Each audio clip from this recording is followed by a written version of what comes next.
All right, let's talk about classroom management. For a lot of teachers, just hearing those two words can be enough to make your heart rate spike, right? It's so often seen as the biggest hurdle, especially when you're just starting out. But what if our whole approach to it is built on a few really big misunderstandings? We're going to dive in, because the research actually points to a much more powerful and way more effective way of thinking about all of this. Would you believe that's a quote from Steve Jobs? Yep, the guy who co-founded Apple was apparently expelled in the 3rd grade for being a troublemaker. And that, right there, illustrates this core idea perfectly. Misbehavior isn't always about a student wanting to break the rules. A lot of the time, it's just a symptom of something else entirely. Boredom, frustration, or maybe even just a need for connection. So that leads us to this really provocative question. What if the biggest mistakes we make in managing our classrooms aren't really about the students at all? What if they're actually rooted in our own habits and assumptions as educators? Let's challenge that old way of thinking and see what the research says we should be doing instead. Okay, so the first big shift we need to make is this. We have to stop reacting to what we see on the surface and start digging into the why behind what our students are doing. It's all about shifting from being a disciplinarian to being more of a detective. Here's the most common trap we all fall into. A student is disruptive, and our first instinct is just to react.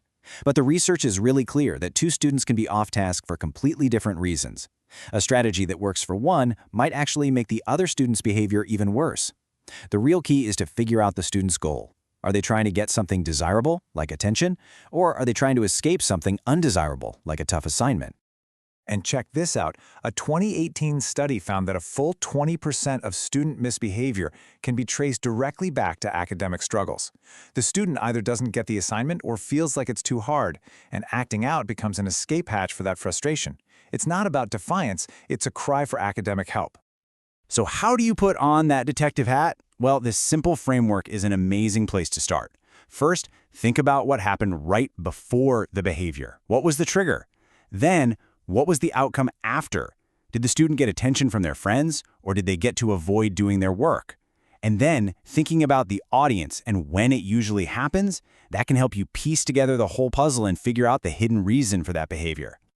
And all this detective work points to a single, foundational solution that really underpins everything else. It turns out that truly effective management isn't about enforcing control at all. It's about fostering genuine connection and building a real classroom community. This really requires a huge shift in our ultimate goal. The old model was all about demanding compliance, which, let's be honest, usually just creates power struggles. The new, research-backed goal is to support students in managing themselves. We're not just trying to get them to follow our rules. We're trying to help them build the actual skills to regulate their own behavior for the long run. So how do we actually build this foundation? Well, it starts with really simple but super high-impact actions. Research has shown up to a 75% drop in disruptive behavior when teachers just focus on relationship-building stuff like greeting students at the door, creating class norms with them, or just taking a minute for a quick one-on-one check-in. These aren't just nice things to do, they are fundamental management tools. Seriously. Now, building those powerful connections requires us to add another really crucial layer. See, effective management isn't just about psychology. It's also deeply, deeply connected to equity and our own cultural awareness. And this is where a concept called culturally responsive classroom management, or CRCM, comes into play. You should think of it less as a separate list of strategies and more like a lens that guides all of our management decisions. With this lens, the goal shifts from just getting kids to comply to making sure all students have an equitable chance to learn. And this isn't just some feel-good idea. It's grounded in solid research from places like NYU Steinhardt School. It really starts by recognizing that our own ideas about what counts as appropriate behavior are totally influenced by our culture. And when teachers and students come from different backgrounds, that's where misunderstanding and conflict can really spark. And this gets right to the heart of the issue. We all have biases. A culturally responsive teacher knows this and actively thinks about how their own background might be shaping their expectations. Without that self-awareness, it's just so easy to misinterpret a student's communication style or their behavior, which can lead to unfair consequences and a total breakdown of trust. Okay, we've talked about philosophy, we've talked about mindset and equity. Now let's get laser-focused on one specific, super high-leverage skill that research basically calls a teacher's superpower. So out of all the different evidence-based skills that are out there, Which one did a huge study by the National Institutes of Health find was the single most powerful predictor of positive student outcomes? Any guesses? The answer is behavior-specific praise, or BSP.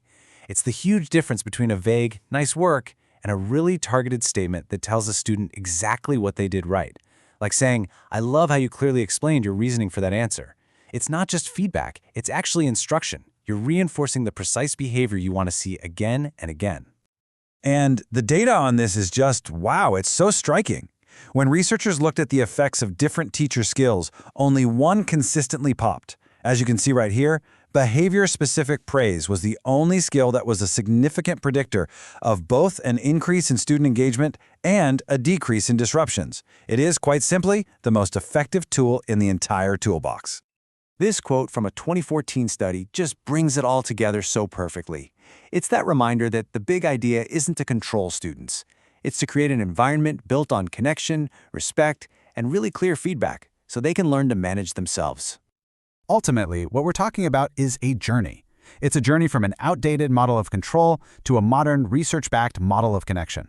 When we look deeper at behavior, build real relationships, use a culturally responsive lens, and use powerful tools like specific praise, we can completely transform the entire dynamic of a classroom.